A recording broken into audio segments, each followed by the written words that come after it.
लगता है वक्त थम गया है। डॉक्टर की रिपोर्ट्स का इंतजार करने के अलावा मेरे हाथ में कुछ भी नहीं है। बेबी, बेबी,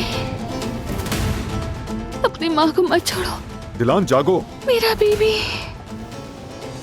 मेरा बेबी। वो मैंने अपना बेबी खो दिया। खुदारा मुझे सच बताओ, तुम मेरे बेबी को क्या हुआ है, ये जानना मेरा हक है। अगर हम रिपोर्ट तब्दील न कर पाते तो काराबे खानदान को शक हो सकता था। खुदा की कसम, मुझे यकीन नहीं था कि तुम रिपोर्ट तब्दील कर सकोगे। मगर अब से तुम गलती करने से हमेशा डरा करोगे हसन साहब। हादसे की तहकीक होनी चाहिए बाबा। न गाड़ी की हालत खराब थी, न कोई गफलत लगती है, तो कैसे मुमकिन है? वो रिपोर्ट मुझे भी कुछ ज्यादा कायल करने वाली हरगिज नहीं लगी। ये बात सिर्फ हमारे दरमियान रहनी चाहिए बाबा।